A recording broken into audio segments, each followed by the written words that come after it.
Hello, welcome back.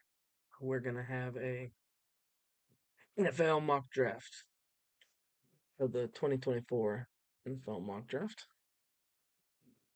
The oops, think I made to click that. All right, we're gonna do it based on PFF. We're not gonna do any trades here, so we're gonna go all first round. All right, looking into this here, we have the Bears have two picks, obviously. The Cardinals have two picks.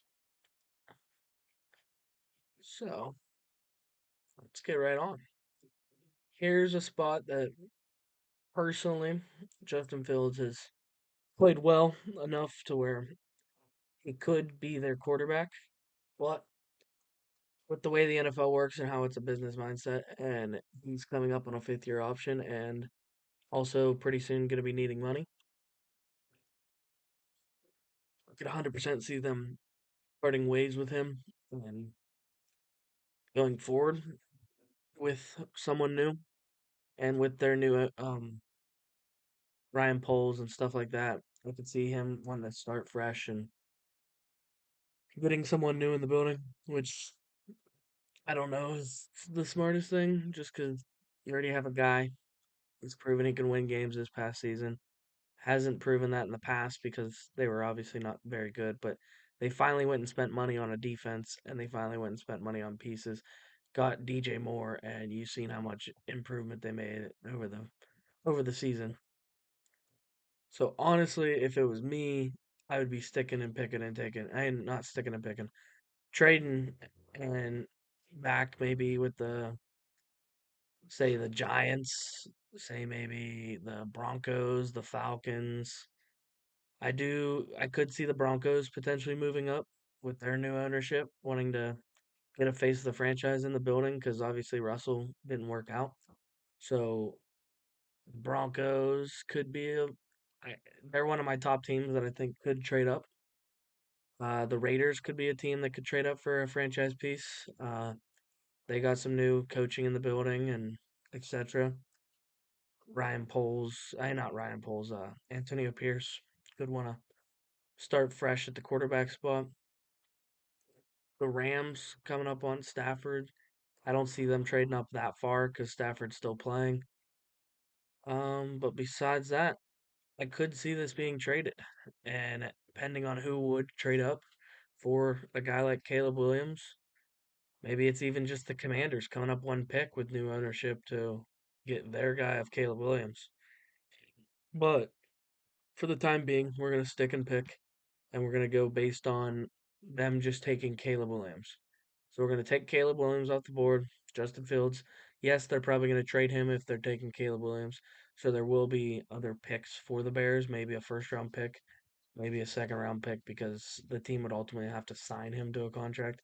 So we would just have to see what that compensation would be if they would stick with Justin Fields or if they would stick with Justin Fields, trade back and see what the compensation would be for that, or if they were to trade Justin Fields after taking Caleb Williams.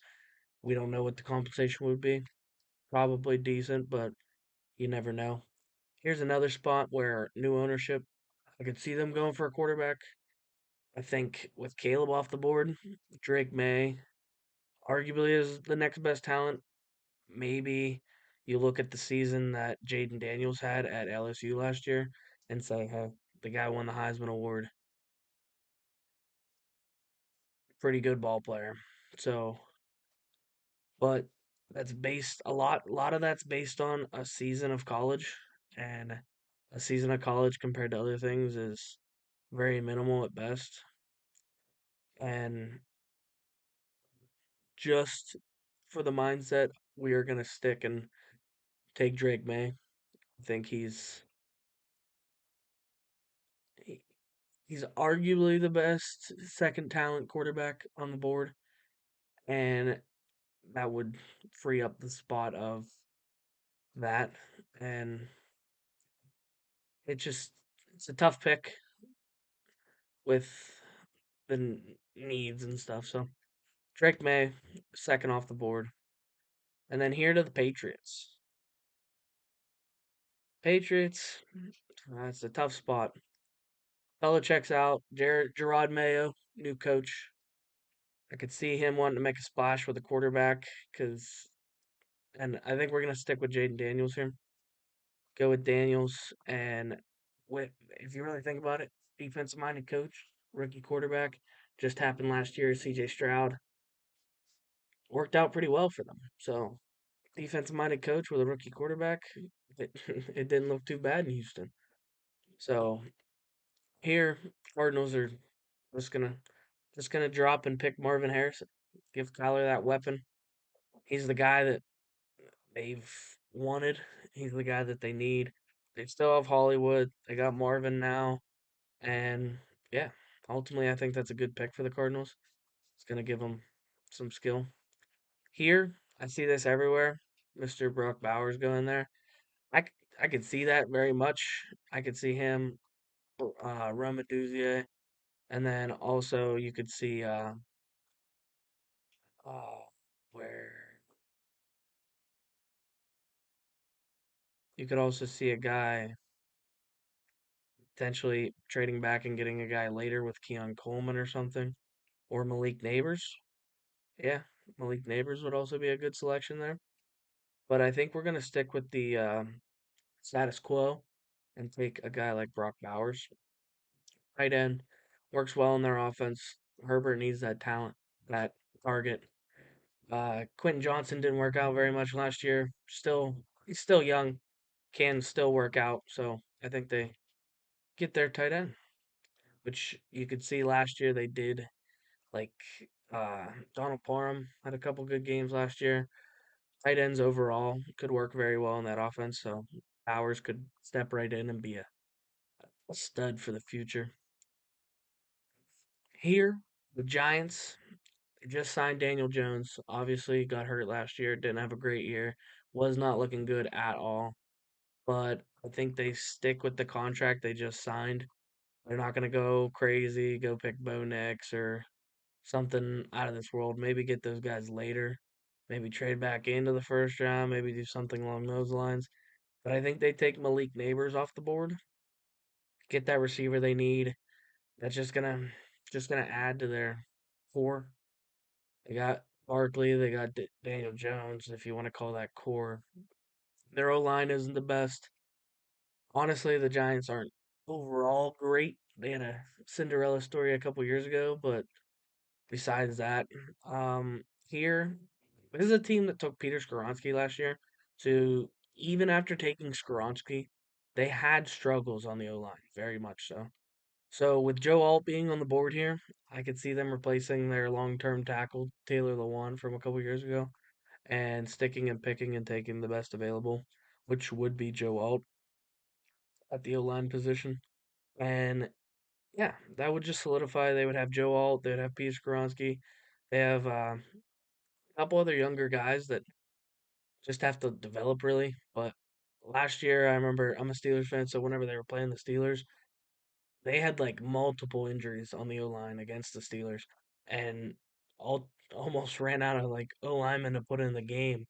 And with a young quarterback like Levis who had shines last year, you got to protect the guy. And getting a guy like Joel could do that.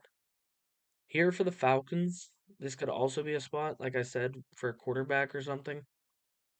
But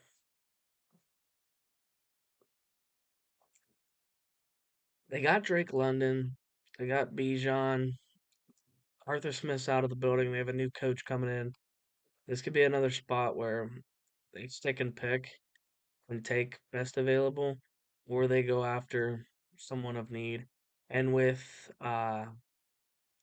this guy jumping off the books at the Senior Bowl this past weekend, everyone is loving him, and they have skill on offense.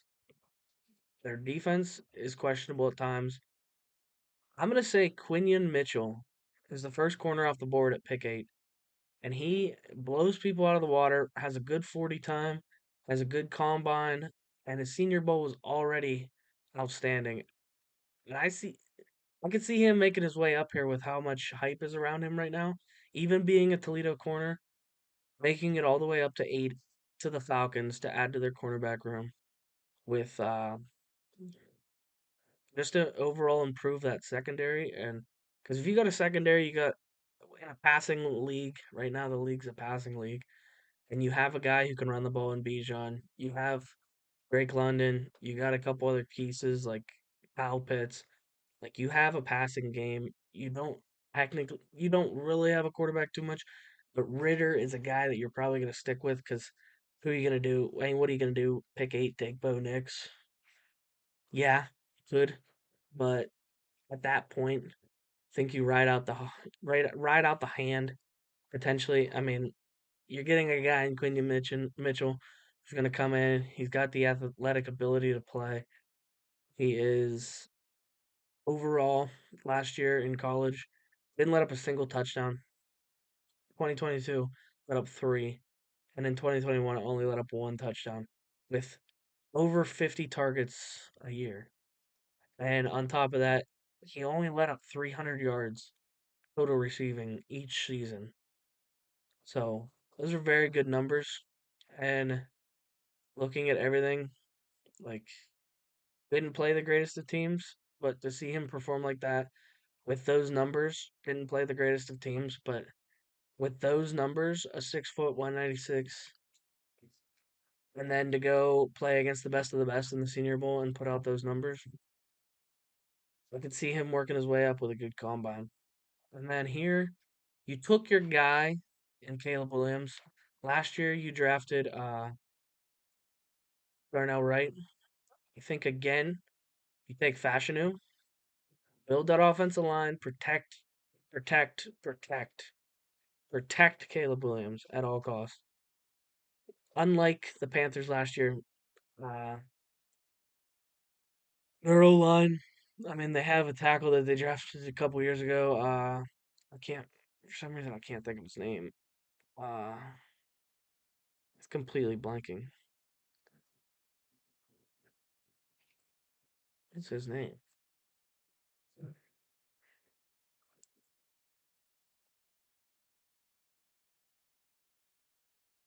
That is beyond me. Why I can't think of. Uh, oh, Icky. Yeah, Icky Akwamu. I don't know why I couldn't think of his name off the top of my head. But you take a guy like Fashanu to be play that other side of right for the Bears. Yeah, that's the Bears. What am I talking about? Yeah.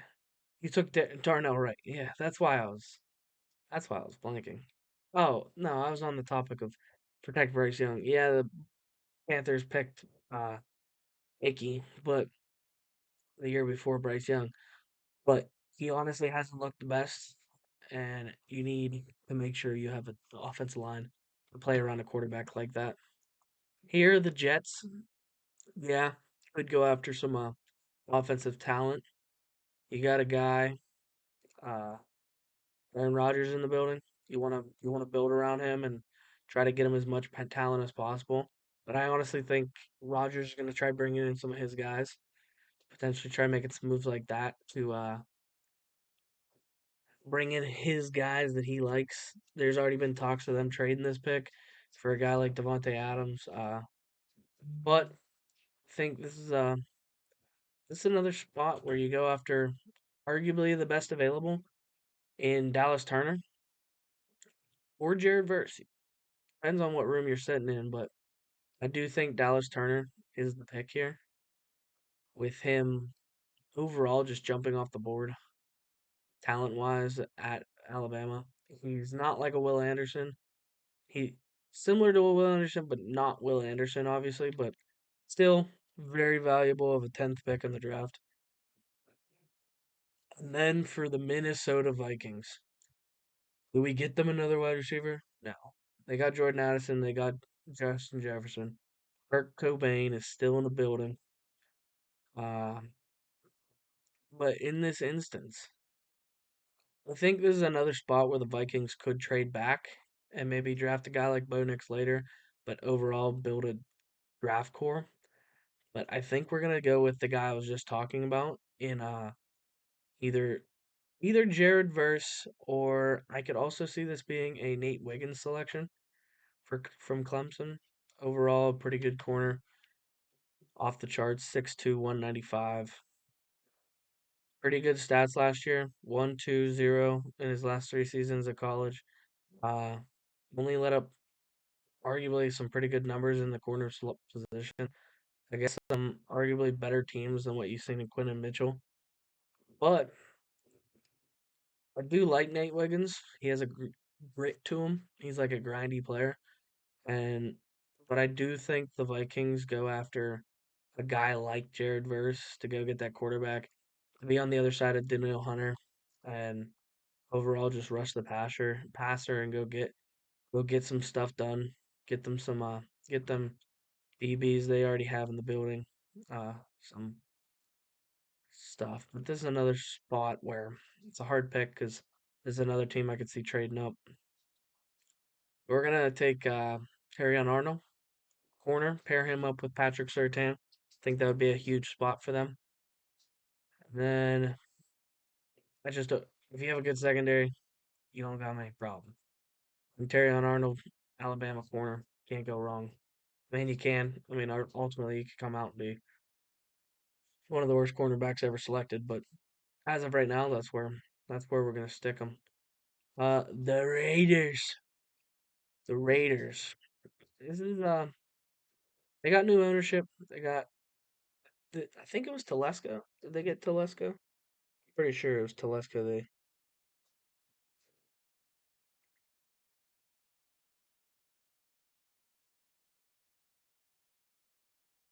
Yeah, Tom Telesco from the Chargers. So Tom Telesco he's a guy that goes and makes splashes sometimes. Like whenever he needs to make a splash, he's gonna make a splash.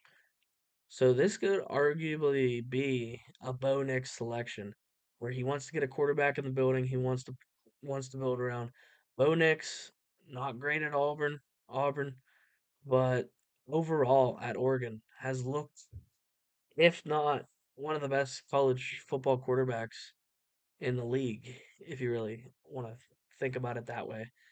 He's got the build, 6'2", 217. He's a little bit on the older side, but as you can see, his stock from there has only been driving up and up and up and up. So this is a spot where I think Telesco wants to go make a huge splash. You got a new guy in the building, Antonio Pierce, which obviously he was the intern last year, and they signed him on board. But I do think Telesco wants to make a splash and get a quarterback in the building. Unlike, I mean, you could say the same about the Broncos, but I could see the Broncos being the team that likes to stay under the radar this year and maybe get a quarterback next year in the next year's class, like a guy like Quinn Ewers or someone next year like that. The Saints here, we're gonna take Jerzan Newton, interior D lineman. Saints just they have spots they need to fill. The cap space isn't really there with some of the guys they have signed and stuff.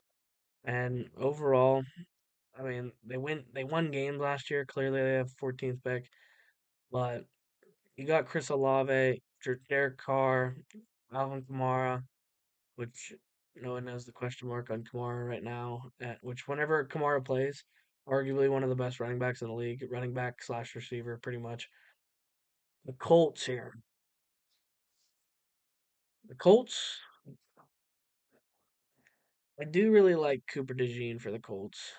Iowa, not too far. It's a good story, but they got they drafted Alec Pierce a couple years ago. He hasn't been great. Michael Pittman was very good last year.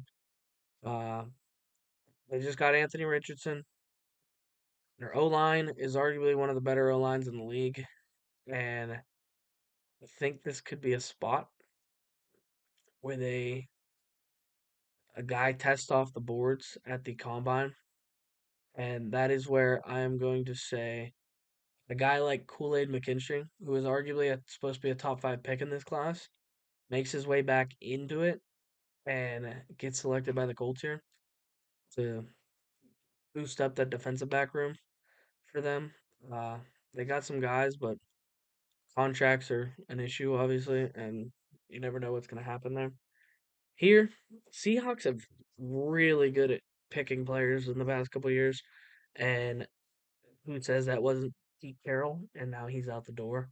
But this is a spot where they drafted Charles Cross. They have a couple different guys that they've drafted over the years. They have Tariq Woolen. They got overall they've been pretty good in that category of drafting. They just drafted JSN last year, so I honestly think this is going to be a spot where they take an edge guy like Latua, and yeah, overall kind of seems like a Seattle guy, and I like the spot. Obviously, they could upgrade in the interior, but I don't see any of the interior alignment jumping off the boards early. Argue you could say JPJ made a good claim. Jackson Powers Johnson, he made a good claim for being a top 15 pick, maybe, but I can see him slipping a little more. And this is another spot where Jackson Powers Johnson could be picked, but this is another spot where I see this is another spot where I see Mr. See, I want to think Nate Wiggins or JPJ. Roma Duzier could also go here. Receivers are huge. I could. I'm gonna say let's stick with let's stick with what we had. What did we have? We had that would be yeah. I had Tyler Guyton going here. Was he had a good Senior Bowl as well.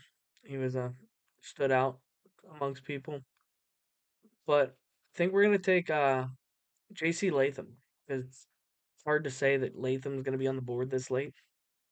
He probably could have been selected any of these other spots, but there's a huge tackle class sorta, and I like the way it's falling sorta. And this is another spot where the the Bungles go out and get Amarius Mims.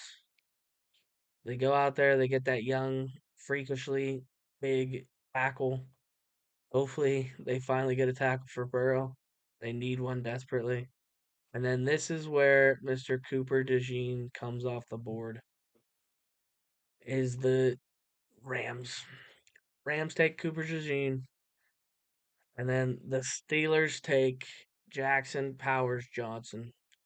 Mason Cole hasn't been the answer for them. Arguably, wasn't really an answer for anybody. I like Mason Cole, but sometimes he looked questionable last year. Samalu looked pretty good at guard. James Daniels has looked good at guard. Modric looked really good at tackle last year. They need to get him back to his original home at the left tackle. Let him play over there because he clearly had some feeling out phase at the right tackle. And then just feeling it out with Dan Moore and Chuk playing both sides, but I do think you stick and take a guy. Steelers were a team that took Marquise Pouncey in the first round a couple years ago. Not a couple years ago, but they took a center in the first round. And I think building an offensive line for a guy, you got Kenny Pickett, you got a good young core at offense. You take a guy to protect the interior and run the ball, and you got Arthur Smith in the building for an office coordinator. You're gonna run the ball, and this guy can probably more than likely get that job done, along with Bodrick Jones, who's a heck of a run blocking tackle. Here you got the Miami Dolphins. This is a spot where I think Tyler Guyton goes. Like I said, I had Guyton going 17 to the Jags a couple different mock drafts that I had going before I recorded them. But I like Guyton. Guyton was he was honestly a top guy in my mindset going into this past season, and he jumped off the table at the Senior Bowl. So here with the struggles last year for their cornerback room, Nate Wiggins finally comes off the board. Bradbury looked sometimes questionably, arguably horrible last year. And Defense wins championships, and I think the Eagles know that. Here is where Rome. I know this is a reach that Rome Aduzier is going to make it all the way to pick 23, but it happens sometimes in drafts, and you never know. A Washington receiver, they look at that pack like just looking at it, and yeah, he tests very well. Um, 2,000-yard seasons, 13 and 7 touchdowns. He is 6'3", 215. But I honestly didn't mean for him to slip this far. I could have probably taken him in a couple different slots, like Joe Alt. Could have taken him here. Could have taken him for the Falcons. Could have taken him for the Bears. Could have taken him for the Jets. Could have taken him for the Broncos. Could have taken him for the Colts. Could have taken him for even the Steelers or like anybody really. The Eagles could have been another spot for him. But I think he drops a little bit. I don't know about that far, but I think it's a good story. Rome going to play with CJ Stroud would be cool. Him, Tank Dell, and Nico Collins would be a great three receiver core. And then here, this is always the Cowboys pick is always a blown out of proportion, just crazy thing. But I think we're gonna get them Byron Murphy the second.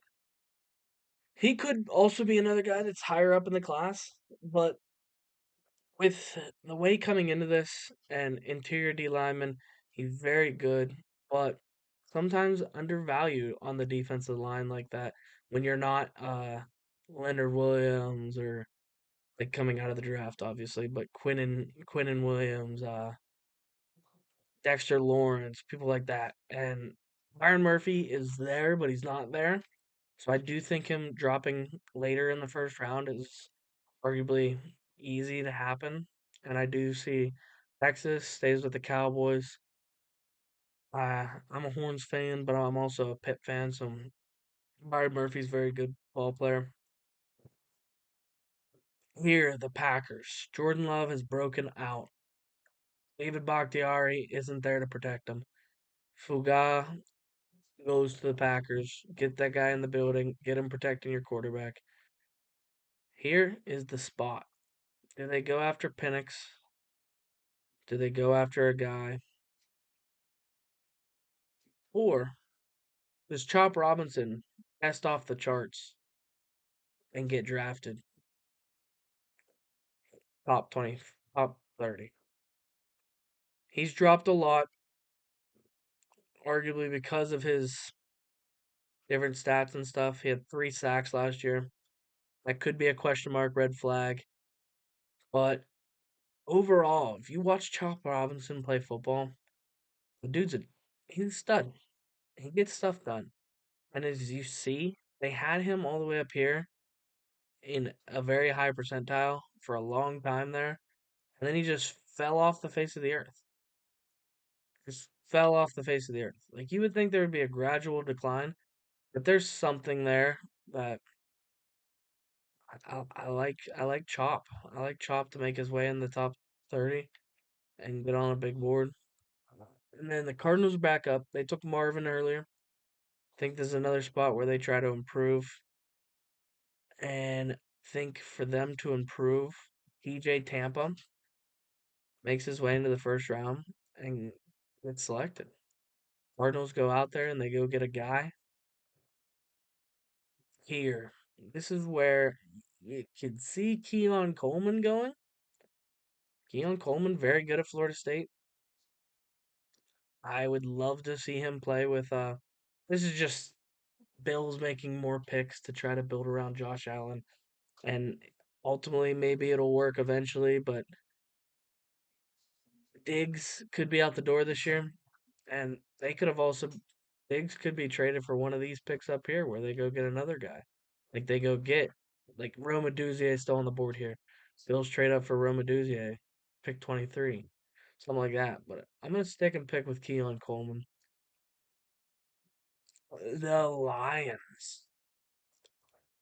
I think this is through and through the Lions go after a running back. No, they draft too many of those last year. But I would say Braylon Trice could be a huge good pick here. I could say a couple different people would be good picks here, but I think we're gonna switch up the spot of everything and go get a guy like a nitty gritty ankle biter that Mr. Dan Campbell would love with the talks of Ragnow being gone and stuff like that. Frazier, nitty gritty West Virginia boy. Put him on the Lions, let him go hunt. All right, and then this is where we go after a guy, Kamari Lassert for the Ravens. Humphrey, Peters is gone. But Lassert can step right in there, play for the Ravens. This is another spot where I could see if Quinion Mitchell doesn't get all the hype that I have him getting in this draft, I could see the Ravens being a landing spot for him, just based on what he just feels like a Raven to me. I don't know why. The Chiefs. The Chiefs. Wow. What do the Chiefs need going to Super Bowls every year? A wide receiver potentially? A guy that can go catch a ball? And Jermaine Burton's going to test off the charts. He's going to run a great 40. He's just going to. But his stock has been rising, and he's 6 foot 194. He's a senior, a little bit on the older side, but think they just are just looking at receiver. I think this is gonna be Adion Mitchell. And yeah, I like the pick. Similar to a Rasheed Rice kind of guy. You get him in the building. You got Kelsey, you got Rice, you got Mitchell. You get some talent around Mr. Pat Mahomes and let Mahomes have some guys to throw to. And then this is the final pick is Graham Barton. Get that tackle. You obviously got Trent Williams who's getting older, close to that retirement age. And yeah, Graham Barton. And that is going to wrap up the draft. That is the 2024. That's my first mock draft on the channel. But tune in for more, and there will be more. Stuff will change. I'm sure of it. Like I said, there's a couple picks that could be traded, stuff like that. And I think we are going to eventually do the trades and stuff to overall boost it. But yeah, that's the draft. Let me know your team. Let me know what I picked for your team. Let me know if you hate it. Let me know if you love it. Let me know all the details. Let me know what I should improve. Obviously, I don't think the lighting was great in this for the camera, but yeah, appreciate you tuning in. Please leave a like, subscribe, and see you next time.